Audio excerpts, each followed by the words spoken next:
When I cautioned my wife, Michelle, about her extravagant spending, she shockingly took all sorts of my belongings from my room and threw them away in the trash. I thought I was devoted to my in-laws and Michelle, but it seems she thinks it's okay to treat me poorly. I can feel falling out of love with her. Understood. Saying this, I began preparing to leave the house immediately. My name is Jake Smith. I'll turn 43 this year. After graduating from college, I worked in sales at a local business until last year. My parents passed away from illness when I was in my 30s, and now I live with my wife Michelle. I met Michelle, who was 32 at the time, at a matchmaking party, and after about 3 years of dating, we got married. We don't have children, but we have been leading a fairly happy life together. However, the clouds has begun to gather over our life recently. I like eating out for nice food and have been posting videos about it since I was single. Last year, I quit my job. I had decided to become a video content creator for a living and earned money using an advertising system called affiliate marketing. I also put effort into social media, and recently I have a decent number of subscribers on a video streaming site, earning several times more than I did as a company employee.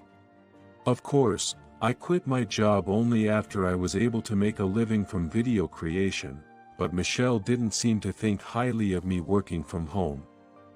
You can't earn money by playing around at home. You're a man, so you should work properly outside. Are you crazy?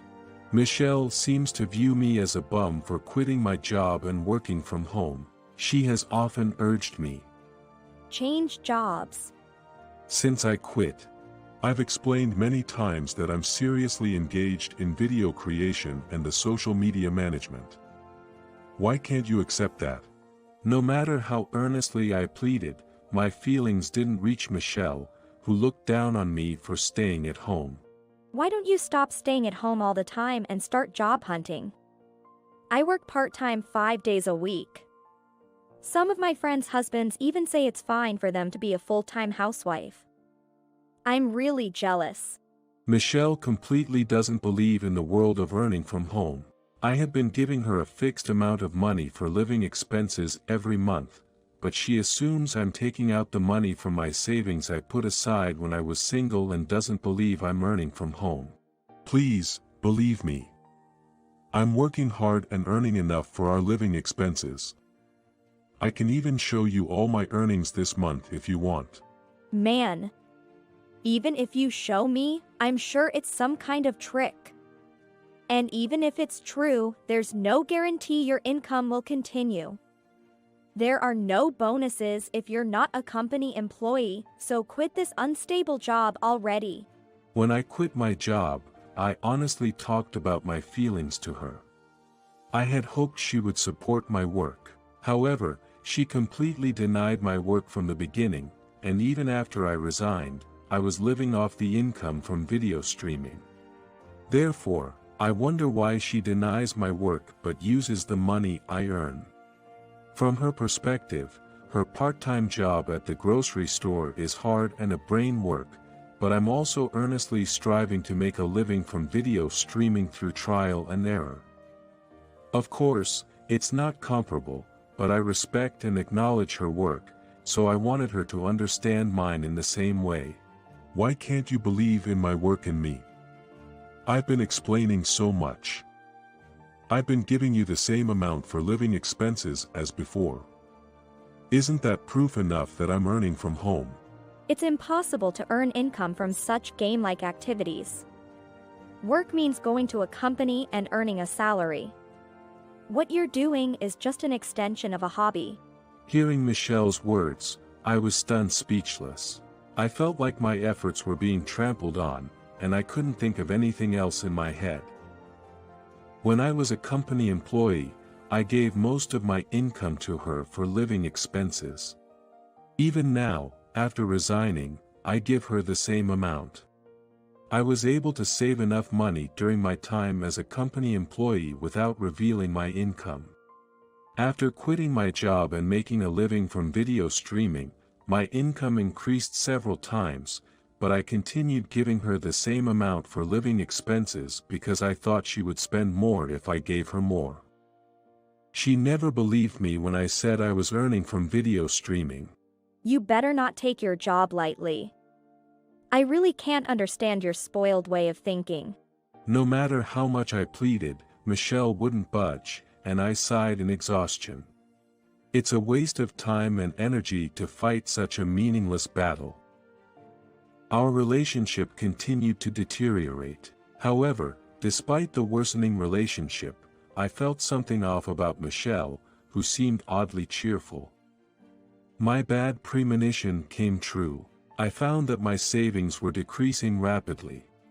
And the clothes Michelle wore seemed increasingly expensive. On top of that, she's clearly been going out more, using drinks with friends as an excuse. I instantly realized that Michelle was splurging our money. She probably thinks that I'm just taking out money from my savings and that I'll get a proper job once it's all gone. For now, I'm okay as long as I'm earning from my video streaming, but I'm shocked at how Michelle has changed. It's disheartening to see the money I worked hard for being spent so frivolously.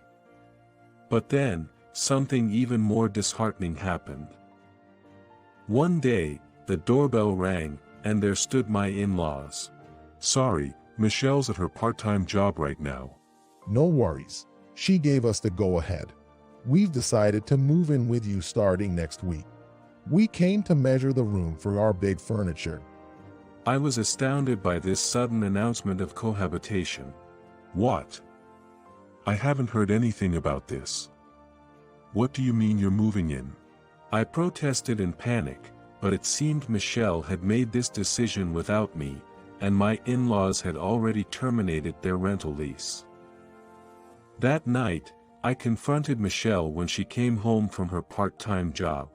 I never agreed to live with your parents. How could you decide something so important on your own? Despite my raised voice, she was nonchalant. What's the big deal? You decided to quit your job on your own, right?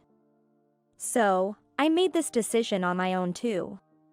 Plus, my folks suggested moving in. They said it'd be hard for us to manage household chores with both of us working. They're so considerate, unlike you. I wish I'd married someone like my dad. Watching her walk back to her room, I sighed deeply. Who compares their husband to their parents like that? I had discussed quitting my job with her at length, but she hadn't listened and ended up saying, Do whatever you want. Yet, in her mind, it seemed I had quit my job on my own accord. As a result, I had no choice and found myself forced to live with my in-laws. Jake, could you lend me some money?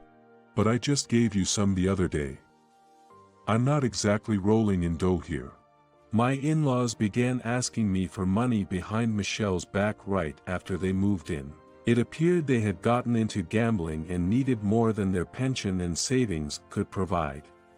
Their offer to move in was probably a ploy to save on living expenses. Michelle thought they were concerned about our well-being, but it was clear they were after my money. With Michelle working part-time, she couldn't afford to give her parents any allowance, and she'd be shocked to see how much they had changed. That's how much she admired her father when he was still working and her mother who supported the family as a housewife. Wanting to avoid conflict, I found myself unable to refuse my in-laws' requests and frequently gave them money. Between my in-laws' leisure expenses and Michelle's splurging, my savings and video streaming income were slowly dwindling. The money I worked so hard to earn disappeared like water in others' hands. This reality was taking a mental toll on me. Reaching my limit, I decided to talk to Michelle before bringing up the money issue with my in-laws. Hey, Michelle. Don't you think you've been spending a bit too much lately? You're always going out for drinks. You don't need to buy so many clothes and cosmetics just because I'm earning. I seized the opportunity to address this while her parents were out, but she just glared at me intensely. I braced myself instantly, but she didn't scold me. Instead, she headed to her room. I wondered what she was thinking, but the next day, it all became clear. She had taken all my belongings from my room and thrown them in the trash. Hey! What are you doing? Stop it. I raised my voice in shock, and she looked at me in the eye and said, I'm just taking out the trash. Parasites should leave the house. I couldn't understand what she was saying at first. If anyone was acting like a parasite, it was her and her parents. Anger surged within me. Parasites. I'm the one earning the money we live on, right? Don't act all high and mighty over your petty earnings. You never work.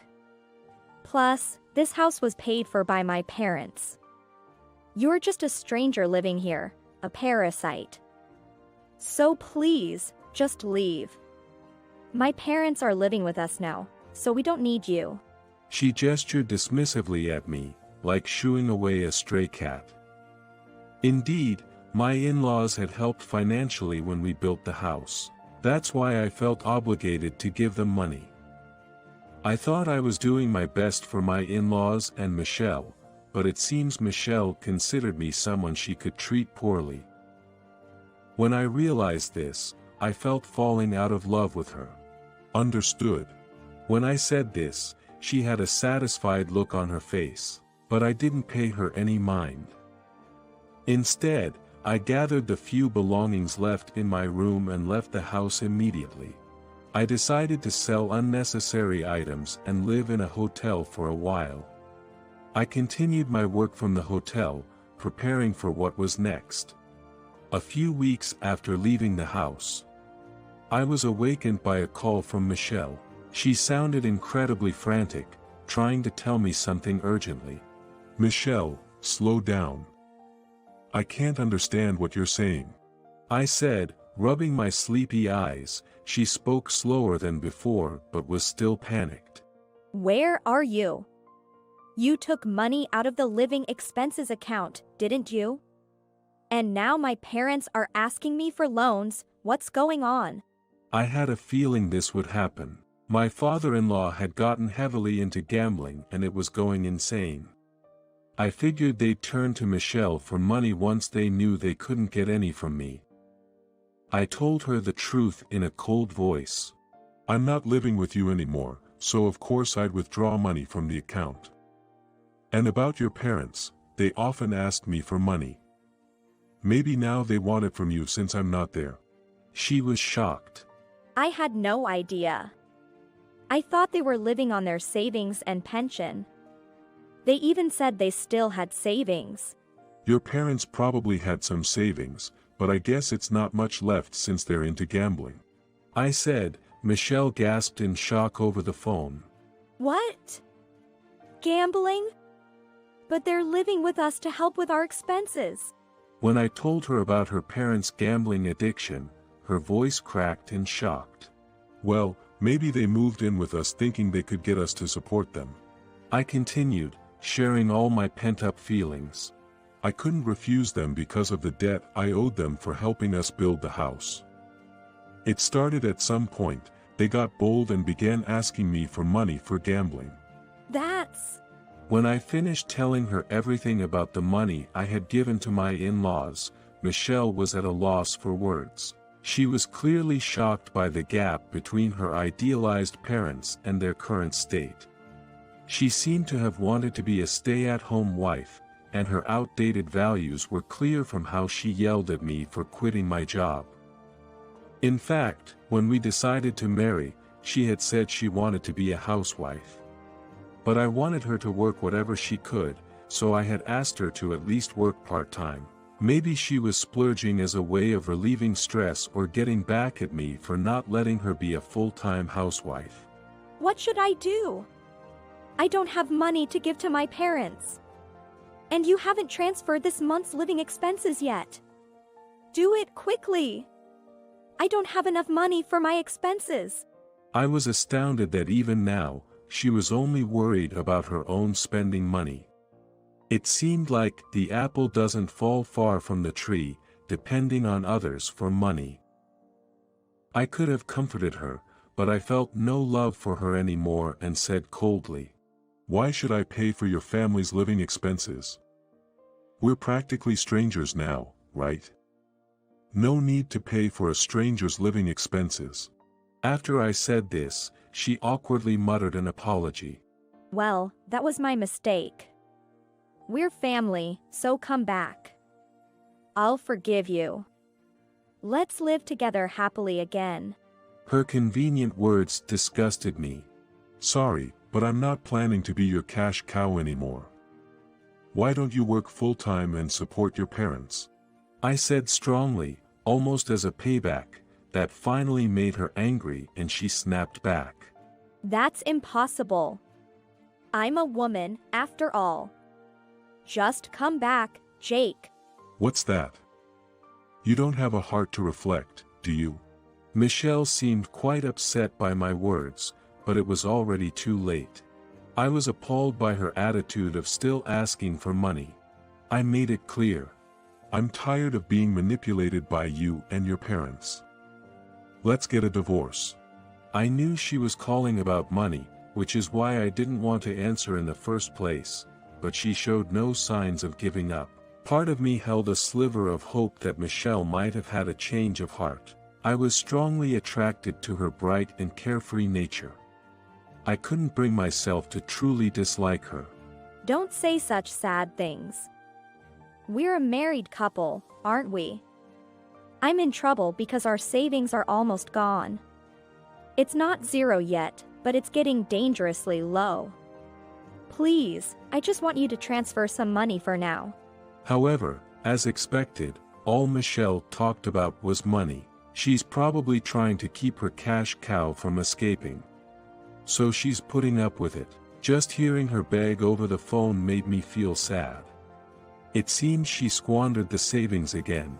I was about to let out a deep sigh but held it back and cornered her with my words. "Why don't you ask your affair partner for financial help?"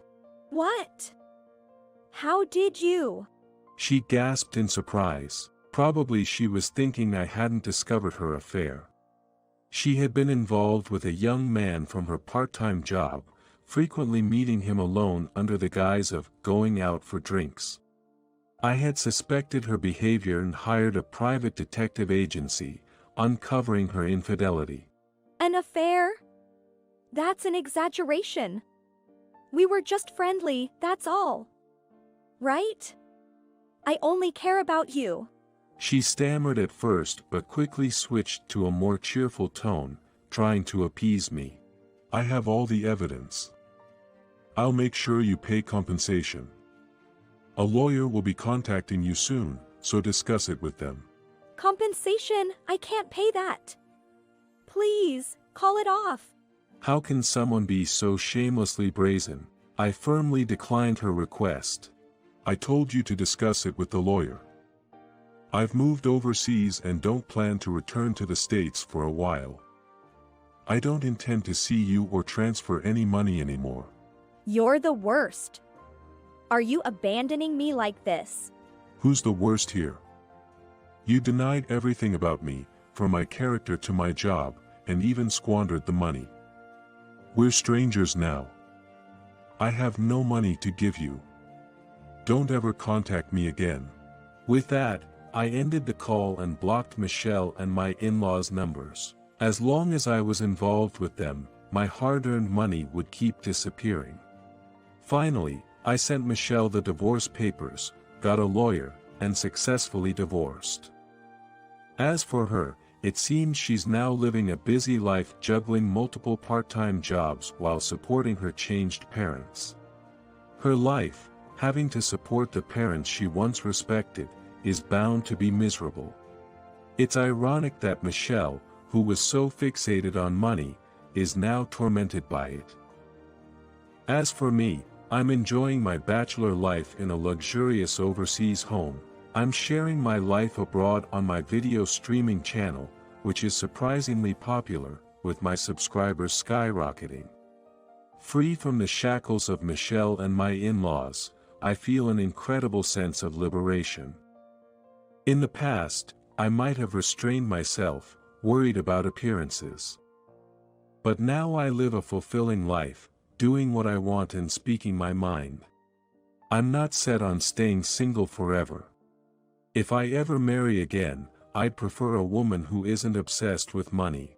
For now, though, I'm savoring this freedom, dedicating myself to my work each day. Please listen to my story about stopping my wife's affair. I'm John Smith, 31, an office worker, making about $60,000 a year. My wife, 29, an office worker, making about $45,000 a year. The other man, 30, an office worker, married with kids. My wife and I were senior and junior members of a sport team in college. I got into high school and college on an athletic scholarship. My wife got in via a regular admission, so she was in the same team as me, but we hardly interacted. I think we first really talked at an alumni gathering after graduation.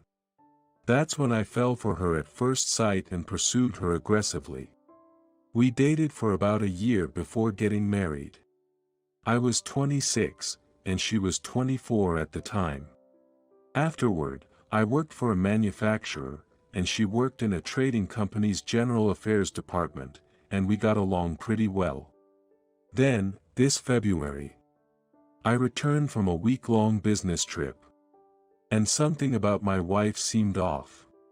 She hardly ever played games or texted on her phone before, but now, she was constantly carrying her phone around, even taking it to the bathroom.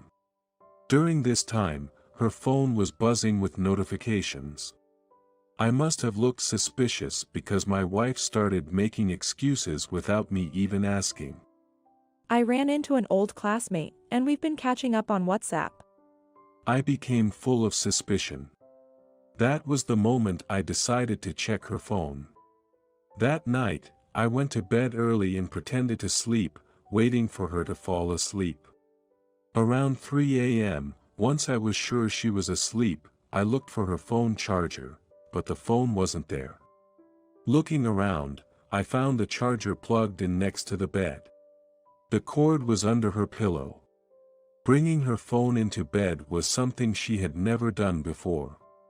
I waited for her to turn over, then carefully slid my hand under the pillow, and after some time, I managed to get her phone.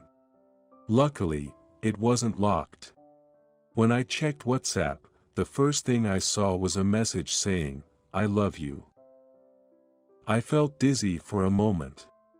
Looking through the chat, it seemed the other man had come to town for a business trip 2 days ago, and they happened to meet.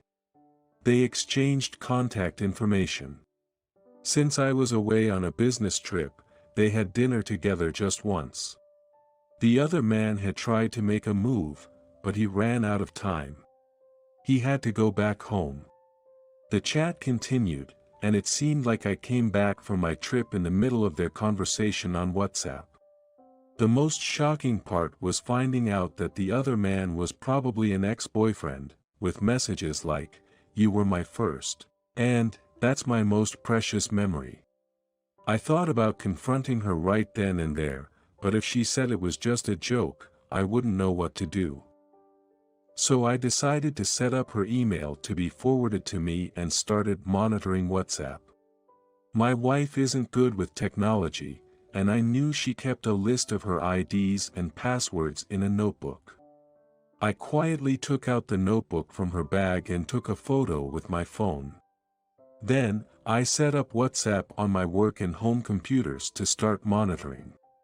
They were chatting about meeting up during the day. My anger reached its peak, but after giving it some thought, I realized the other man's home was a plane ride away, so they couldn't easily meet.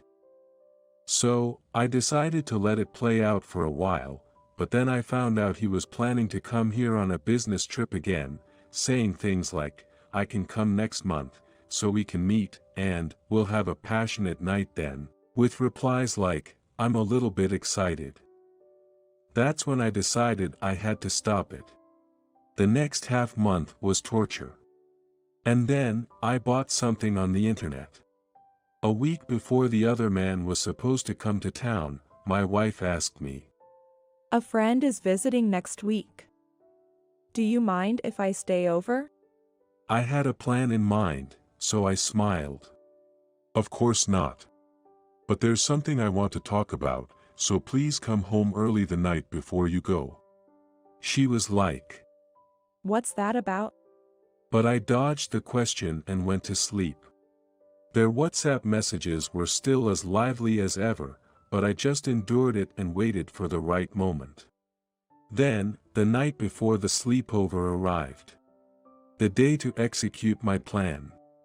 How about we have a drink before we talk? Knowing my wife loves alcohol despite her low tolerance, I made her a sweet but strong cocktail. During this, I played the part of the best husband.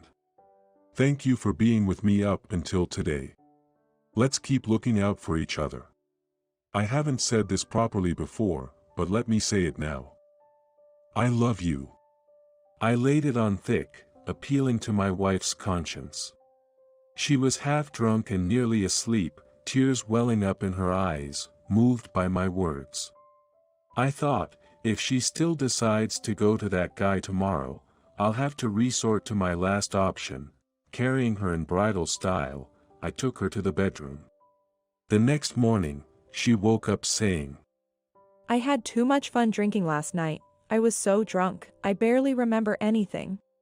She was all smiles. We spent the day together until the evening when she started getting ready in a hurry. I need to get ready to go to my friend's place.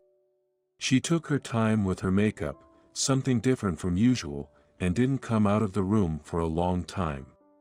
Okay, I'm heading out. I'll be back tomorrow morning, but we'll try to return as early as possible. She was about to leave, and that's when I stopped her. Hold on, if you're going, take this with you. I handed her divorce papers, a property division waiver, and a consent form for a $100,000 alimony payment. What's this? Next, I gave her the printouts of their WhatsApp conversations. Seeing that, my wife's face turned pale instantly. Got anything to say? Of course, she was speechless and trembling. If you want to go, go ahead, but if you do, don't ever think you can come back to this house. What's it gonna be? Decide now, sign or leave. I pressed on her, and she broke down crying.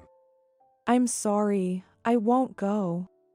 Then call that guy right now.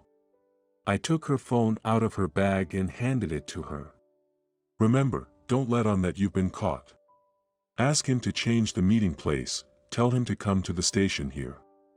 Following my instructions, she nodded. Soon, a carefree reply came from the other guy. I'm here. Can't wait to see you. I had my wife reply, I'll be right there. I left my wife at home, taking her phone with me to the station by taxi. Wait for me at the taxi stand. Since I didn't know what the other man looked like, I sent that message. Then, a flashy suited guy, obviously sleazy, showed up at the taxi stand, his phone in hand. Are you the guy who is seeing a cheating wife? When I approached him, he gave me an annoyed look and replied. Yeah, and who are you? I'm her husband, got a problem with that? The moment I said that, his face screamed trouble, and he dashed off somewhere.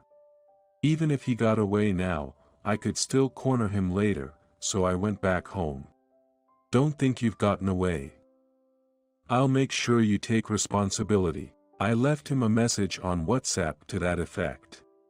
After a while, it was read, and he replied, I haven't done anything yet.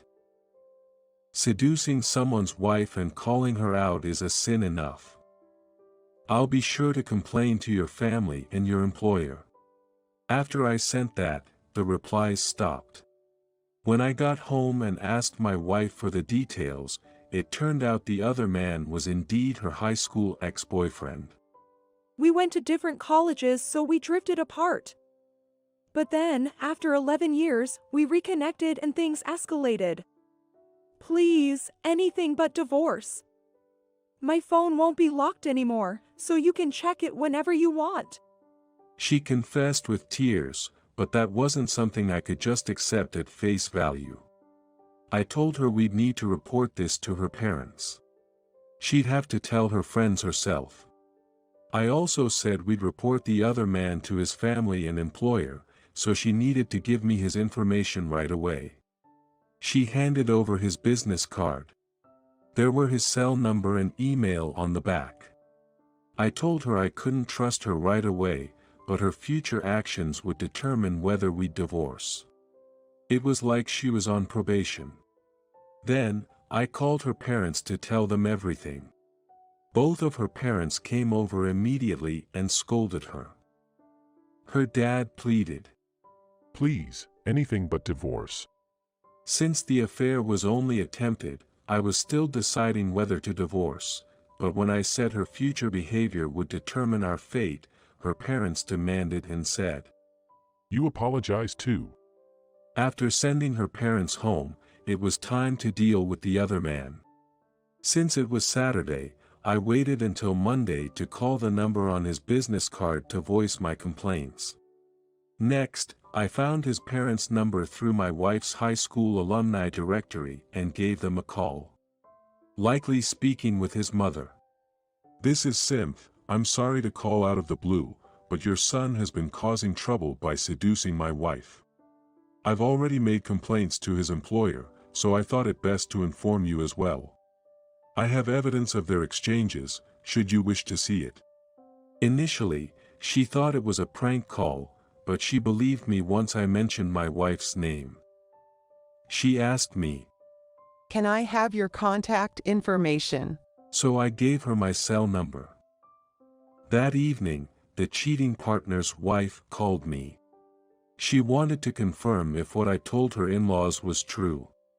Unfortunately, it is, and I have evidence.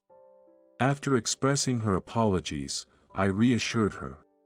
You have nothing to apologize for, it's your husband who's in the wrong. He ran away without apologizing, making things worse. Please ask him how he plans to take responsibility as an adult. 2 days later, the cheating partner and his parents flew in to apologize. He got off with a severe warning at work, but it seems he and his wife are getting a divorce. He had a history of having affairs, and this time his debt was discovered, leading his wife to finally give up on him. After their apology, his parents offered an envelope. It was the least they could do. What's this? I asked. It's all the money we can spare right now. I refused, suggesting they give it to his wife instead. It's not about the money. I can't stand the thought of a married man treating another's wife like a toy. As an adult, he should take full responsibility for his actions. Lastly, I told the cheater. Don't make your parents clean up your mess at your age. He seemed to listen solemnly, but whether it sank in, I couldn't tell. With the divorce settled, he's facing a tough road ahead with alimony and debt. There was no point in pursuing this further, so I let it go. My wife is currently staying with her parents, being educated by her father. I'm planning to bring her back home eventually. But not without making sure her father teaches her right so that there won't be a next time. I managed to prevent an affair this time because I acted on my suspicions early. Despite it being just an attempt, the other man faced significant consequences, but it was all brought on by himself.